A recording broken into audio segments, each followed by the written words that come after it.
trabajo que comenzó el año 2007. ¿Ya? Un trabajo en matemática que surge con la siguiente pregunta. Dice, ¿qué es una aritmética?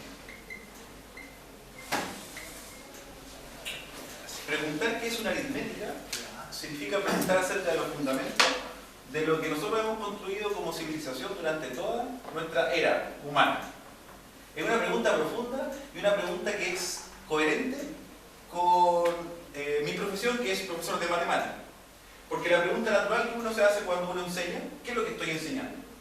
Entonces la pregunta grande viene a ser como, ¿qué es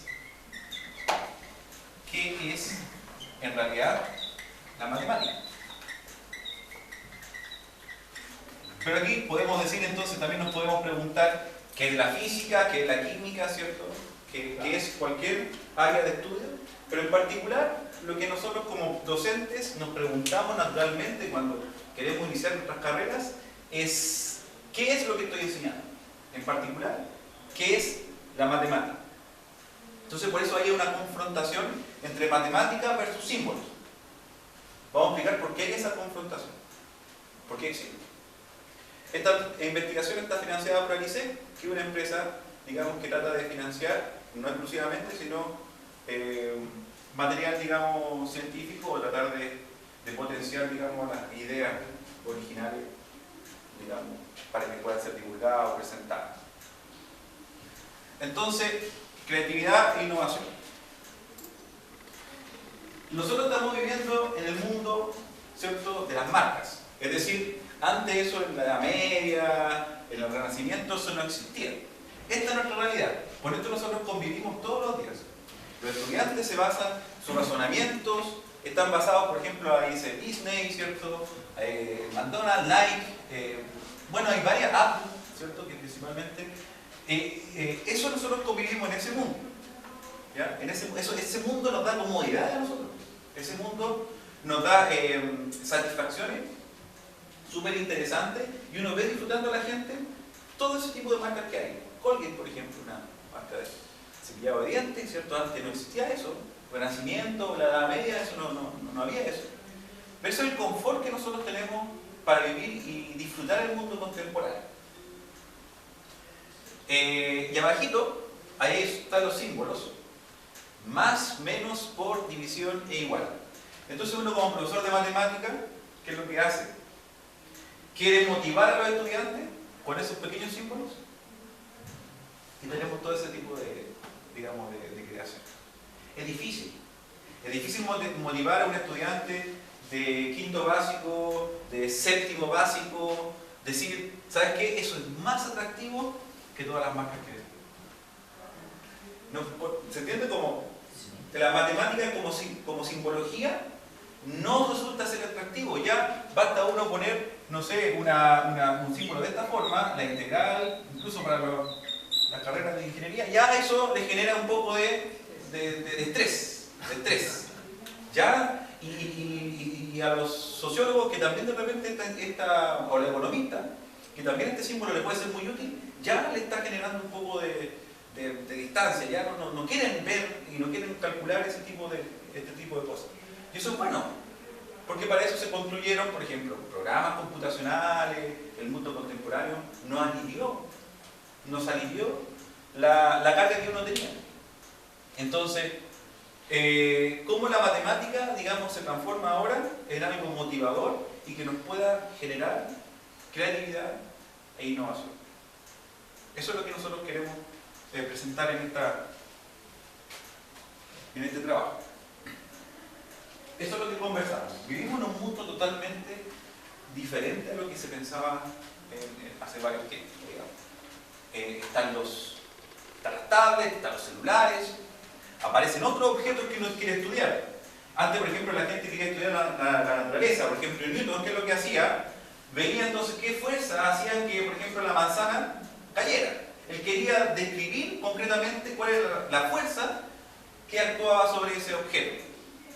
Él estaba, me imagino, estaba descansando, ¿cierto? Estaba en una granja, en el campo, por ejemplo, y él veía la naturaleza.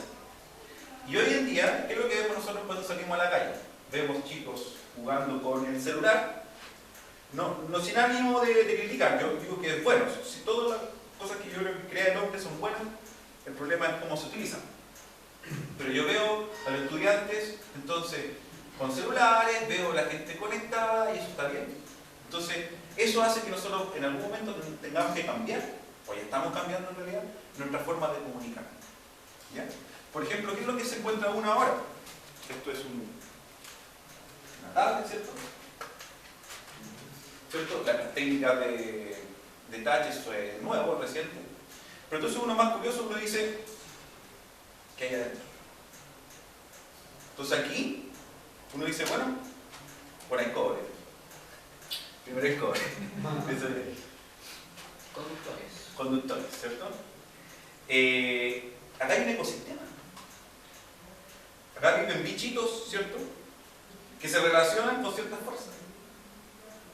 Entonces las preguntas naturales que van a surgir ahora, o que deben surgir para nuestras generaciones, es cómo funciona esto. ¿Qué matemática hay detrás? ¿Cómo podemos, digamos, entender este tipo de fenómenos? Porque esto, tal como antes miraban los árboles, ahora uno va a tener que mirar, por ejemplo, este tipo de artefactos. Vamos a ver. ¿Qué es lo que funciona? ¿Por qué funciona? ¿Por qué no tiene tanta información? Tiene todo un mundo esto. Falta que le conecte internet y ya hay un mundo gigantesco aquí. Entonces, por eso a veces más o menos el mundo en las manos, digamos. De alguna manera, esa simbología tiene un poco de intención. Tenemos entonces un mundo completo, pero lo vemos, tenemos que entonces descubrir cómo funcionan estos aparatos que los creó el hombre, por lo tanto lo creamos todos nosotros. Tenemos que saber cómo funciona. Entonces ahí queremos... Y aquí viene la parte central, porque aquí viene la parte que yo quería, digamos, conectar con la economía. La economía es una visión de la realidad muy interesante, porque permite optimizar el recurso, que esa es la clave. Por ejemplo, mirar a la educación como algo económico, yo creo que no es tan malo. Porque ¿qué es lo que permite hacer? Mirar, digamos, un fenómeno, en este caso del mercado, que son, digamos, los estudiantes, los profesores y todo ese mundo. Pero ¿qué es lo que quiere sinceramente la economía? No las personas, sino la economía. ¿Qué es lo que quiere la economía? Quiere optimizar el recurso. Para que no gastemos de más. Para que no gastemos de más.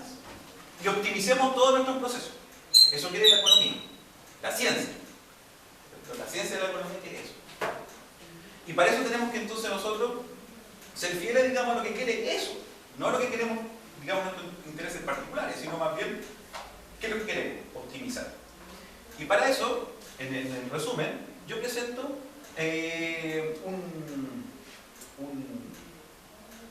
un párrafo de un ministro de Hacienda del 1950 más o menos, Felipe Herrera Ley, que se influencia por la idea de Malthus. Malthus más o menos dice lo siguiente. Malthus dice, la población va creciendo de una manera, entre comillas, digamos, exponencial, mientras los alimentos van creciendo de una manera lineal. Entonces eso, al nivel político y económico, generó, ¿cierto?, ciertas interpretaciones de la realidad un poco raras, porque ellos no pudieron ver cómo la tecnología no iba a ayudar a que esa idea, digamos, no sea correcta. Porque es cierto, el problema era, la población iba a crecer tanto que los alimentos se iban a acabar. Pero ellos no pudieron ver, naturalmente, quizás por la misma matemática que ellos dominaban o que ellos veían, ¿cierto? O que en ese tiempo se manejaba, no lograron ver que en 100 años más iban a aparecer las tecnologías, iban a aparecer, por ejemplo, el resto de alimentos, de alguna manera que se van conservando, ¿cierto? Que si uno tiene una buena utilización de los alimentos, no tiene por qué generar ciertas enfermedades, si uno se informa de cuál alimento debe consumir o no, y la información que le llega es real, nosotros deberíamos tener, digamos, un pasar bastante bueno. Y lo es porque la expectativa de vida ha subido, digamos. ¿Cierto? Eso es la expectativa de vida ha subido, y por lo tanto generando otro tipo de enfermedades, por ejemplo como el Alzheimer, porque es una cosa que debemos cuidar entre nosotros, como comunidad, debemos cuidar, porque como vivimos más años, ¿cierto? Vamos a tener otro tipo de enfermedades. Entonces, eso es lo que está pasando. Entonces, en resumen, en economía política, esa ciencia está un poco trabada por las nociones matemáticas que la cultura tiene. Porque las fórmulas todas dependen de una cierta simbología que tiene que ver con el más, con el menos, con la multiplicación y con el por. Esos símbolos, la matemática, ¿cierto? Es para todos igual. Entonces uno como profesor de matemática, uno quiere decir, bueno, ¿por qué no soñamos un poquito? Inventamos una matemática para cada uno de ustedes. ¿A qué me refiero? Que cada uno tenga un símbolo.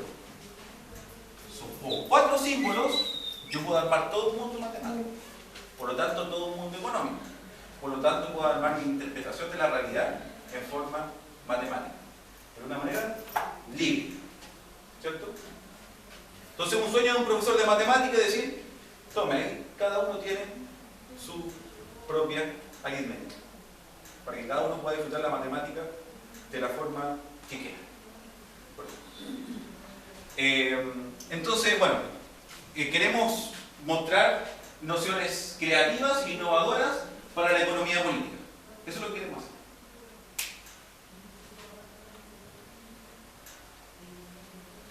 En matemática y digamos, en varias ciencias, la idea de simetría es fundamental.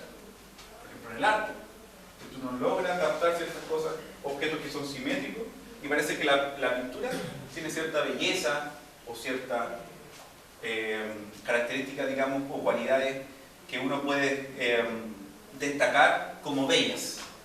¿Cierto? Ahí hay una campana de Gauss, y la campana de Gauss, esa sí que es útil para todos, para los sociólogos, ¿cierto? Para los profesores, para los economistas, para los ingenieros. Es una curva que nos da ciertas probabilidades. Eso es, la probabilidad es algo espectacular, porque nos permite a nosotros decir, bueno, puede que pase o no pase, pero bueno, por lo menos hay que saber o cuantificar qué es lo que puede ocurrir o no. ¿Puede llover hoy día, por ejemplo? ¿Con qué probabilidad va a llover hoy día? 40%. 40%. Entonces, nos permite por lo menos tener una apreciación de lo que puede pasar. Pero eso está totalmente invadido con algo que no es propio del ser humano.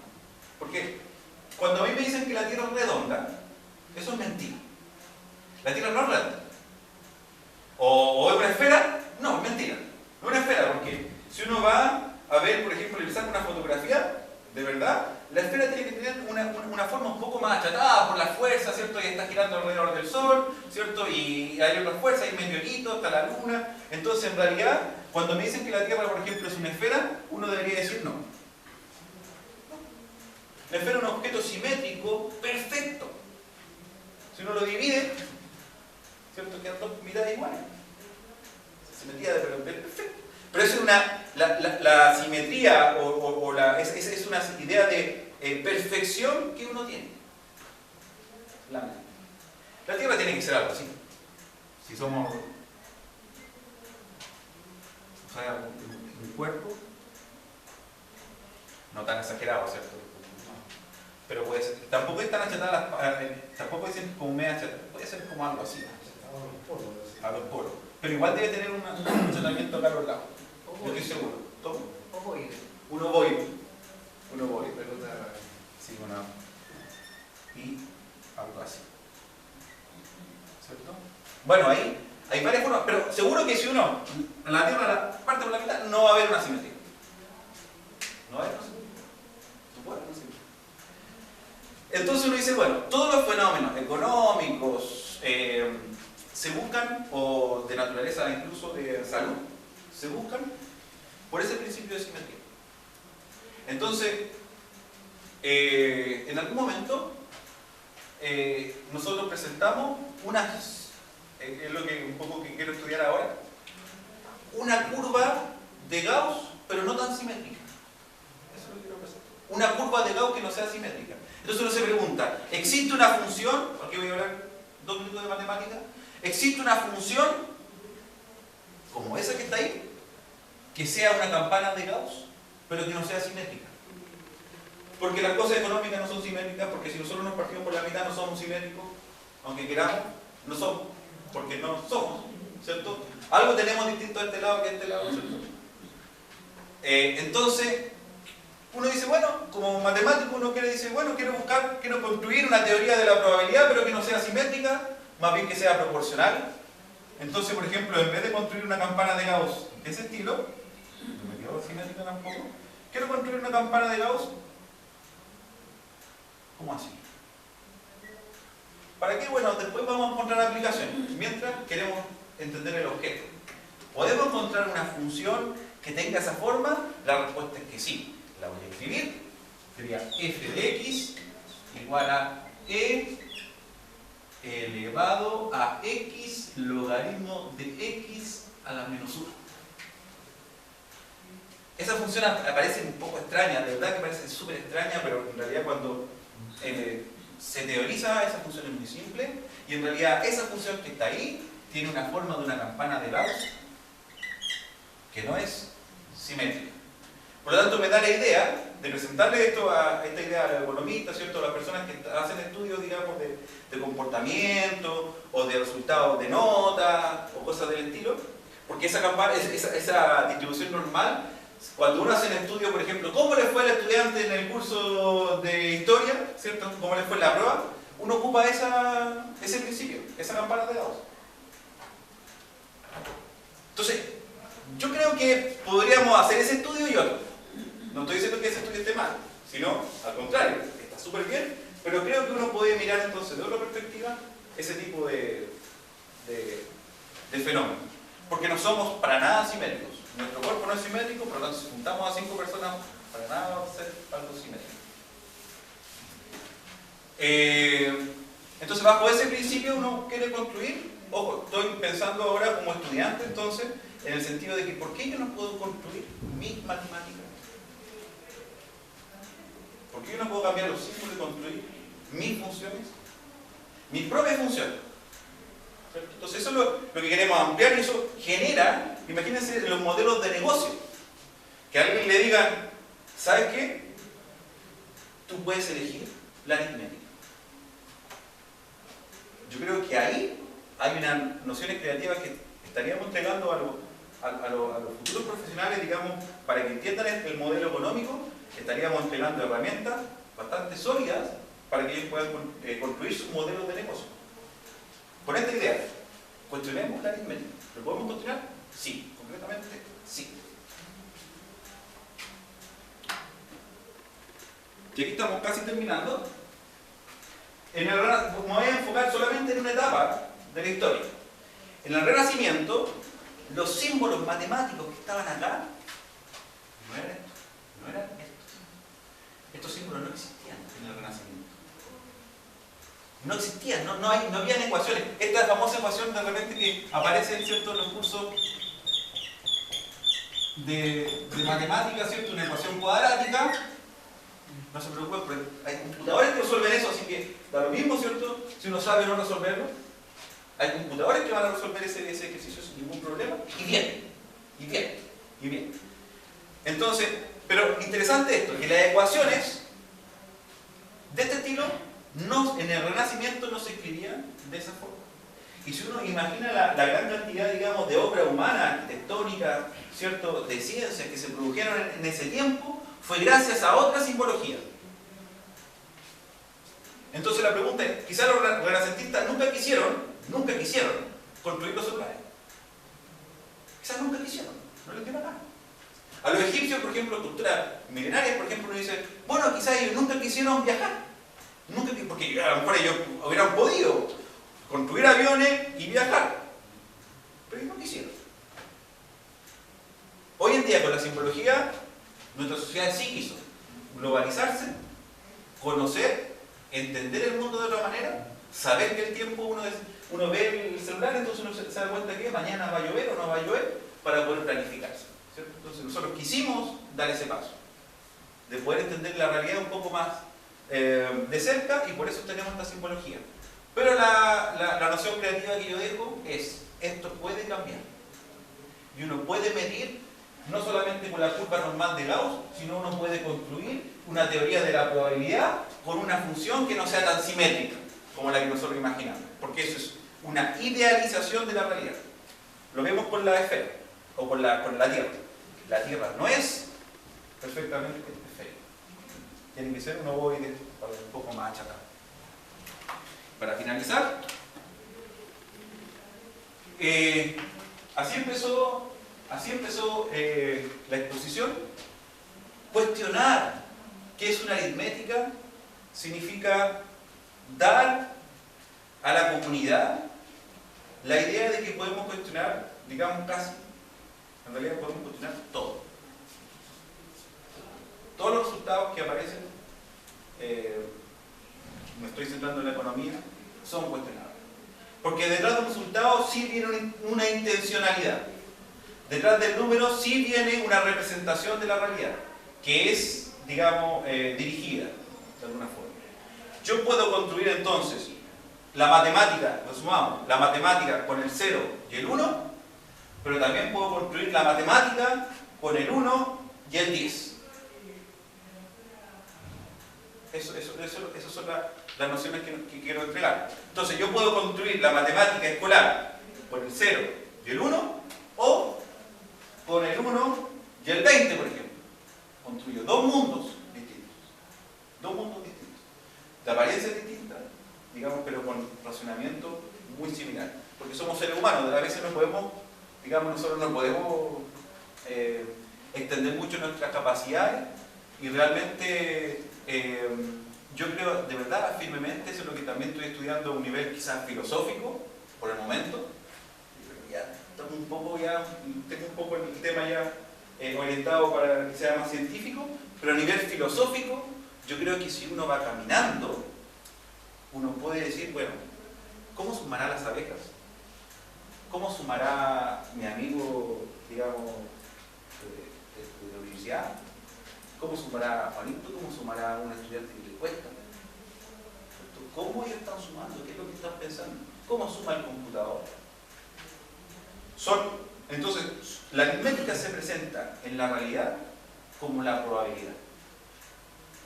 O sea, yo digo a los estudiantes, dejen de temer a la matemática, hagan el esfuerzo, porque todos somos matemáticos,